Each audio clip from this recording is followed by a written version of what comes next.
On July 5th, 2011, the judge read back the verdict, not guilty. America was in shock. How could they let her get away with it? The woman I am talking about who has become all too infamous is Casey Anthony. The trial which stunned the nation is that of her being found not guilty in the first-degree murder of her daughter, Kaylee Anthony. Why were people shocked at the verdict? Had she really done it? Just by a show of hands, how many of you think Casey Anthony was guilty? Now ask yourself why. Like millions of Americans, you were probably watching the months of news leading up to the trial. Out of a jury of 12 diverse people, all of them came to a unanimous decision that Casey Anthony was not guilty. Why is it that even after being found innocent, many of you still believe that she is guilty? The media fails to show accurate coverage of trials that allow the general public to fully comprehend what is happening. As United States citizens, our right to privacy is covered under the 5th and 14th Amendments, and our right to a fair and speedy trial, as well as an impartial jury, is covered under the 6th. The media portrayed this woman as a monster and had most of us sure of her guilt. Good morning, all. I am Dominique Gray. I am currently studying communication and minoring in justice studies here at ASU. Being a justice studies minor, it is my obligation to do extensive research on our legal system. And after having done so, I am here today to propose a policy that every United States citizen, with the exception of those who consent, should be offered a camera-free courtroom trial. Today we will identify the problems that cameras in courtrooms have had on a fair trial, evaluate the causes that have led to them needing to be banned, and create a solution that will ensure the privacy of the citizens as they go through the judicial system. We will begin by first discussing the problems of cameras in the courtroom. The problem with cameras being allowed in the courtroom, for those who do not give consent, is that cameras take away our right to privacy. When cameras are allowed in the courtroom, the identities of witnesses and jurors are no longer protected. Kyle Hightower, a writer for the Associated Press, stated that after the trial of Casey Anthony was televised nationally, Casey and the jurors began to receive death threats and in fear of their safety went into hiding. So even after she was found not guilty, it was still like she was a prisoner. Erwin Griswold, a delegate from Washington, D.C., compared the media coverage of trials in the courtroom to forcing people to be part of the show business because it is like a circus allowing the media to be in the courtroom. Allowing cameras in the courtroom can also influence the outcome of a trial.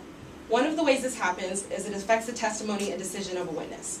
Demonstrated in a court case, Estes versus Texas, when an accused swindler stood trial, cameras were all over the courtroom, and the defendant claimed that his right to receive a fair trial had been violated by the media coverage.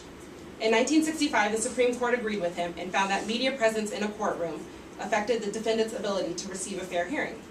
The American Bar Association, a group of practicing law students and lawyers, argued that the media would intimidate witnesses and that airing their testimony without their consent would violate their privacy and impede justice. Now that we've taken a look at the problems with the cameras in the courtroom, we will examine the causes behind it. The cause of our problem seems to be linked to a lack of legislation and a need for entertainment. There are very few laws in place prohibiting cameras from entering the courtroom. Under current law, the judge presiding the case is able to decide whether or not they want to allow cameras into their court. In 1996, the Judicial Conference adopted a resolution that said that each federal appellate court can decide for itself whether to allow cameras. It is not the judge who is going to be scrutinized by the public. The judge should have no say in whether or not cameras should be allowed in the court. The judge may limit or prohibit electronic or still photograph coverage only after making specific on-the-record findings that there is a likelihood of harm arising from one or more of the above factors. The view on cameras in courtrooms varies state to state. Some states allow cameras in courtrooms while others do not allow cameras but will allow audio and video webcasts.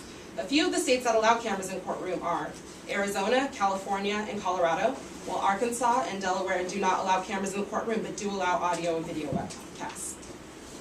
The lack of legislation is not the only cause of the problem. Society uses court trials as a means of entertainment. How many of you have seen Judge Judy, Judge Hatchett, Judge Joe Brown, Channel 10, local news? Okay. So, the case of Orenthal James Simpson, better known as O.J. Simpson, came to be known as the most publicized case in United States history. On the day that this verdict was to be delivered, a staggering 91% of television viewing audience watched the trial. One study estimated that U.S. industry lost more than $25 billion as workers turned away from their jobs to follow the trial. On September 17, 1995, even before the verdict was announced, the New York Times headline observed that the Simpson case backlash keeps cameras out of the courtroom. So this was the base of allowing media into courtroom and why it should not be allowed because it was such a circus. It seems that legal proceedings have been turned into a form of entertainment rather than justice. Now that we have identified the problems and causes of cameras in courtrooms, it is time to discuss the solution. Eliminating cameras in courtrooms is not an overnight procedure, but with time, we can all make a difference and make trials in the courtroom a more fair and private experience. In terms of personal involvement, I am sure that each of you has a Facebook or some type of social networking site. There is a page for Citizens Against Cameras in the Court. This page has more information on why cameras in the courtroom should be banned. Like this page and provide a valid email and you will be updated on the latest laws and regulations being passed. For a more permanent solution, you can email your state representative and express your distaste of allowing cameras in the courtroom. You can also make sure that you know allowing cameras in courtrooms violates the due process clause. So if you are ever in legal trouble and do not want your trial televised, you can argue that. All in all, today we have identified the problems that cameras in courtrooms have on a fair trial, evaluated the causes that had led to them needing to be banned, and created a solution that will ensure the privacy of citizens as they go through the judicial system. On July 5th, 2011, before the judge read back the verdict, the public had already decided that Casey Anthony was guilty. After the judge read back the verdict, not guilty, the public was outraged. What they had all seen on television was a woman that was guilty. The media portrayed this woman how they deemed fit. The juror's opinion had not mattered at that point. She had already been condemned. Know that you do have a right to privacy, and no non-consenting person, innocent or guilty, should be subjected to a trial with extensive media and camera coverage. Thank you.